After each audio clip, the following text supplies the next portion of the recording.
త్వరగా Shri Lakshmi agro forms మరియు ప్రాజెక్టులో ఇన్వెస్ట్ చేయండి. రేపటి కోటీశ్వర్లు అవ్వండి. సంప్రదించవలసిన నెంబర్స్.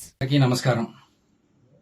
ఈరోజు ఉదయం నుంచి కూడా ఒక ఫేక్ వీడియో పెట్టి ఒక 2 తోక టీవీల్లో రకరకాలుగా లేనిది ఉన్నట్టుగా, ఏముందో ఏం లేదో తెలియని పరిస్థితిలో లేనిది ఉన్నట్టుగా చూపించి శిలలో పల్లలో అల్లి చూపిస్తున్న కొన్ని టీవీ ఛానల్ చూశాను. ఆ టీవీ ఛానల్ పరిస్థితి చూసి దాని గురించి మీ అందరికీ చెప్దాం ఉద్దేశంతో ఈరోజు మీ ముందుకు ఇలా వచ్చా. గత 6 నెలలుగా నాకు కొన్ని ఫేక్ కాల్స్ వస్తూ ఉన్నాయి అన్నోన్ నెంబర్ నుంచి. నేను కొన్నిసార్లు ఎత్తలేదు, ఒకసారి ఎత్తే హలో అనగానే వెంటనే వాట్సాప్ కాల్ చేస్తాను ఫోన్ పెట్టేశారు. వాట్సాప్ కాల్ చేయడంతోనే నేను ఎత్తిన వెంటనే మీ వీడియో నా దగ్గర ఉంది, మీరు మర్యాదగా మాకు డబ్బులు ఇవ్వండి, ఇవ్వకపోతే ఆ వీడియో బయట పెడతాం అని చెప్తే, ఏం చేసుకుంటే చేసుకో, ఏ వీడియో నా దగ్గర ఏముండదు, మీ దగ్గర నాది అటువంటి వీడియోలు ఏమి ఉండవు, మీరు ఏం చేసుకుంటే చేసుకోండి నేను చెప్పాను. చెప్తే వెంటనే ఒక వీడియో పెట్టి వాట్సాప్లో నేను చూస్తాను కానీ మళ్ళీ డిలీట్ చేశాడు. తీరా ఆ వీడియో చూస్తే ఒక ఫంక్షన్లో ఒక ఫ్రెండ్ తాలూకా వాళ్ళ అబ్బాయి పుట్టినరోజు అయితే విషయం చెప్పమని వీడియో కాల్ చేస్తే వీడియో కాల్లో విషయం చెప్పాను. దాన్ని కొంచెం వీడియో కట్ చేసి దానికి ప్రైవేట్ పార్ట్లు యాడ్ చేసి ఫేక్ వీడియో తయారు చేసి నన్ను బ్లాక్మెయిల్ చేసి తద్వారా వాళ్ళు డబ్బులు గుంజుదామని ప్రయత్నం చేశారు. చాలాసార్లు ప్రయత్నం చేశారు, ఎన్నో రకాలుగా థ్రెట్ చేశారు. నేను ఎక్కడ కూడా, ఎందుకంటే నేను తప్పు చేయలేదు, నా అటువంటి వీడియో లేవు కాబట్టి నేను ధైర్యంగా మీరు ఏం చేసుకుంటారంటే చేసుకున్నాను.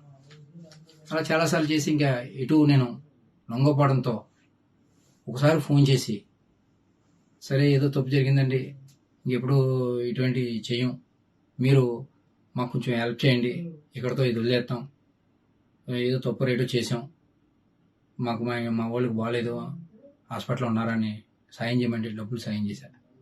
ఒకసారి పెళ్ళి అంటే సాయం చేశాను, ఒకసారి ఎవరో చనిపోయారంటే సాయం చేశాను, మానవత దృక్పథంతో చేశాను. అలాగే అది ఆసరాగా తీసుకుని వాళ్ళు మళ్ళీ నన్ను పెద్దగా డబ్బులు అడగడం మొదలెట్టారు, మళ్ళీ బ్లాక్మెయిల్ చేయడం మొదలెట్టారు. డబ్బులు ఇస్తారా, నేను వీడియో బయటమా, లేదా మీ ప్రత్యర్థులకి ఇస్తే మాకు చాలా డబ్బులు వస్తాయి అని నన్ను బ్లాక్మెయిల్ చేయడం మొదలెట్టారు.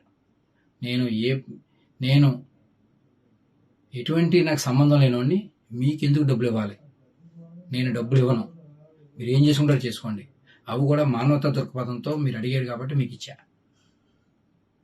నేను మాత్రం ఇచ్చే పరిస్థితి లేదని చెప్పడంతో సరే అయితే మీ రాజకీయ ప్రత్యర్థులకు ఇచ్చుకుంటామని వెళ్ళిపోయారు. అలా కొన్ని రోజులు నాకు మెసేజ్లు పెట్టారు, చాలా నెల రోజుల వరకు పెట్టారు. సుమారుగా 6 నెలలు నాకు నరకం చూపించారు, చాలా రకాలుగా వేధించారు, ఎన్నో రకాలుగా ఇబ్బంది పెట్టారు. తర్వాత నేను ఎప్పుడైతే ఏమన్నానో మీ ప్రత్యర్థులకి ఇస్తామని అన్నట్టుగానే ఆ వీడియో పట్టుకెళ్ళి ప్రత్యర్థులకి ఇచ్చారు, మా రాజకీయ ప్రత్యర్థులకి. ఆ ప్రత్యర్థులందరూ కూడా సోషల్ మీడియాలో రకరకాలుగా ఆ ఫేక్ వీడియోని, ఏదైతే డీప్ ఎడిటెడ్ ఫేక్ వీడియో, ఆ ఫేక్ వీడియోని అందరూ వైరల్ చేయడం, కొన్ని టీవీ ఛానల్లో అదే దానికి చెలలో పల్లలో అల్లించి చూపించడం, ఇటువంటి పరిస్థితులు ఇవాళ చూసాం. అందుకని గతంలోనే నేను జూన్ 1వ తారీఖునే ఇటువంటి నాకు థ్రెట్టింగ్ కాల్ వస్తున్నాయని అప్పటి సీఏ ఒక నెంబర్ ఇచ్చి ఆయన సీఏ గారికి కూడా చెప్పడం జరిగింది. దీని మీద వెరిఫై చేసి నాకు ఫేక్ వస్తున్నాయి, ఎవరో ఏంటని కూడా చెప్పిన వార్తలుగా కూడా చెప్పాను. అప్పుడు తర్వాత తదనంతరం ఈ మధ్యకాలంలో బాగా నన్ను వేధించడం మొదలెడితే అప్పుడు వెంటనే నేను మన ఎస్పీ గారికి, ఏఎస్పీ గారికి చెప్పడం జరిగింది. రిటర్న్గా పోలీస్ స్టేషన్లో కూడా కంప్లైంట్ ఇచ్చాను. దానికి సంబంధించిన అన్ని డాక్యుమెంట్లు ఇమ్మన్నారు. ఈ 6 నెలల్లో మాకు వాళ్ళకి జరిగిన ట్రాన్సాక్షన్ ప్రతిదీ కూడా అన్నీ కూడా పోలీసు వాళ్ళకి సమర్పించాను. దాని మీద ఎంక్వైరీ చేసి తగు న్యాయం చేయమని కోరడం జరిగింది. నిజం ఇవ్వాలి కాబట్టి రేపన్నా తెలిసింది. ఖచ్చితంగా భగవంతుడే ఉన్నాడు. మీ అందరినీ కూడా మీడియా పరంగా మీ అందరినీ ఒకటే కోరుతా ఉన్నా, ఎందుకంటే ఇలాగా ఇటువంటి ఏదైతే ఈ టెక్నాలజీని వాడి చాలా మందిని ఇబ్బంది పడే పరిస్థితులు గతంలో చాలా చూసాం మనం. ఇవాళ నేను ఒక బాధితుడిని. నాలాగా ఇంకొక బాధితుడు ఎవరో కూడా బారిన పడకుండా ఒక ఫేస్ యాప్, ఒక ఇలా రకరకాల యాప్లతో అందరినీ వేధించున్న పరిస్థితి.